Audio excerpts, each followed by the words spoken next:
Palestinians who managed to survive Israeli military attacks risk being abducted from their homes and taken from the open-air prison of Gaza to Israeli detention and torture centers. When darkness falls in Gaza, no one can be certain if they will live out the night.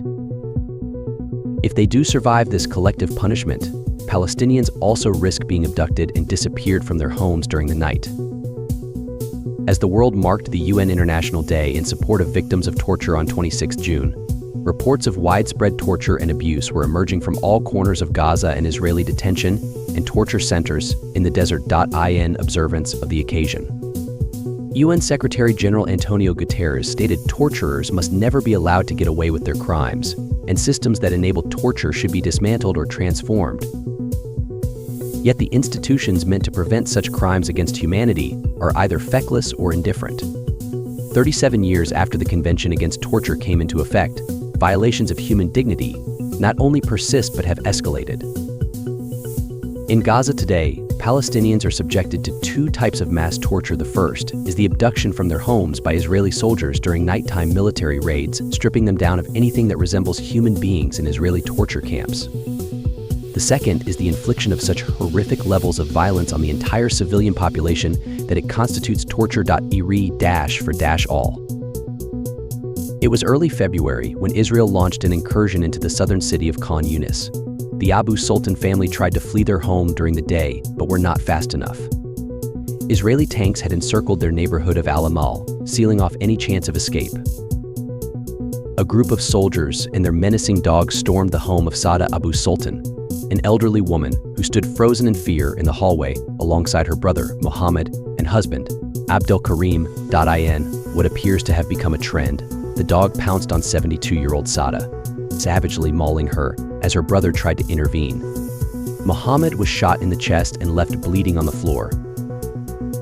As confirmed this week in 972 magazine, Israel's Free for All directive allowed soldiers to open fire and commit summary executions of civilians, a clear violation of the laws of war. In the Abu Sultan home, the soldiers applied their freedom with vigor, spraying bullets indiscriminately and injuring several family members, including young children, who were taking cover on the ground floor. Amid the pandemonium and terrified screams of women and children, the soldiers ordered the family to lie down on the ground. The room erupted in gunfire, and the soldiers detained 3 of Sada's adult children, her eldest daughter, Nisreen, 52, and her 2 sons, Hussam, 50, and Mohammed, 45, who was named after his uncle.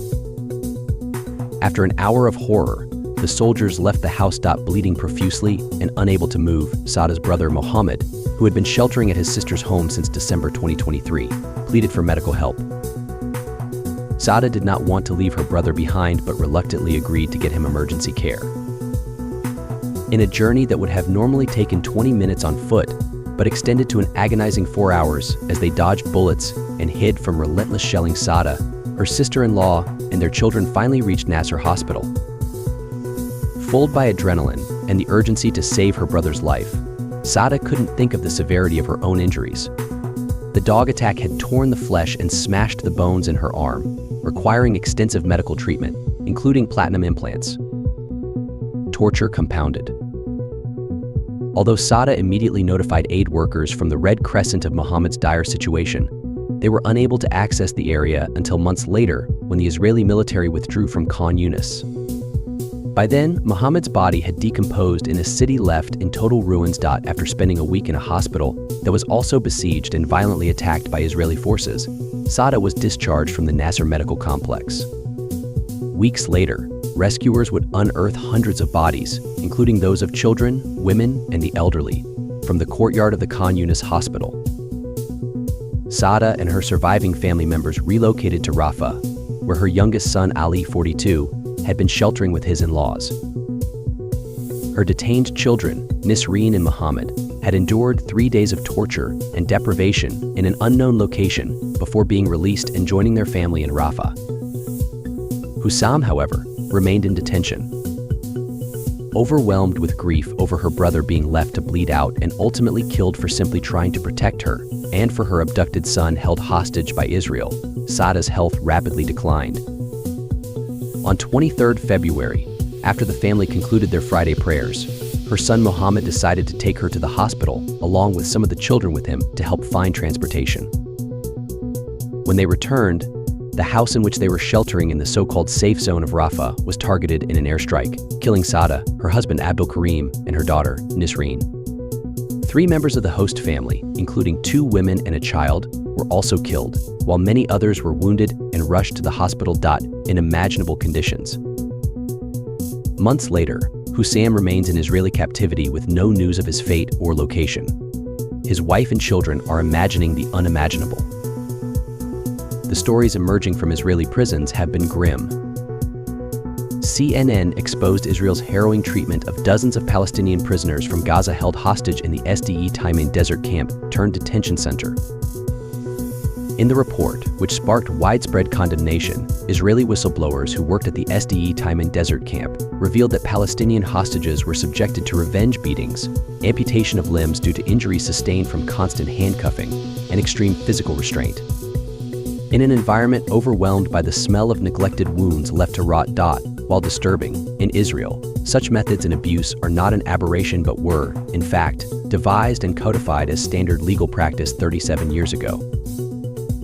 In 1987, just months after ratifying the Convention Against Torture among 174 countries, Israel became the first, and at the time, only country in the world to legalize torture. Following the death of 2 Palestinian prisoners, the government-sponsored Landau Commission, tasked with inquiring into the investigation methods of Israeli interrogators, issued a report that sanctioned the use of moderate physical and psychological pressure against Palestinian suspects. The commission was headed by former Israeli Supreme Court Justice Moshe Landau, whose interrogation guidelines were endorsed by the Israeli cabinet in 1987 and upheld by Israel's top court in 1999 and as recently as 2024. In practice, it meant that Palestinian detainees could be lawfully subjected to extreme physical contortions and sleep deprivation and coerced into false confessions as standard procedure. Detainees may also be shackled to a wall or pipes with their arms extended above their heads for days on end. Each time they fell asleep, a bucket of ice-cold water would be thrown on top of them. Alternatively, prisoners may be bent backwards sideways across a chair with their arms and legs handcuffed to the legs of the chair, prohibiting movement for extended periods. This brutal practice came to be known as the Palestinian chair and was adopted by the U.S. military during the Iraq War. In 1994, the UN Committee Against Torture condemned the Landau report and its authorization of torture practices as completely unacceptable to this committee. Disrespecting laws.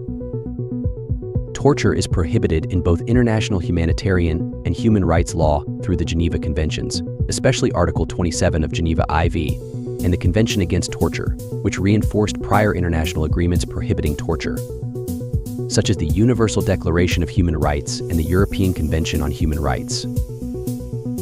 In the absence of any enforcement of international laws and conventions, Israel has become emboldened to escalate its mass torture and abuse of Palestinians.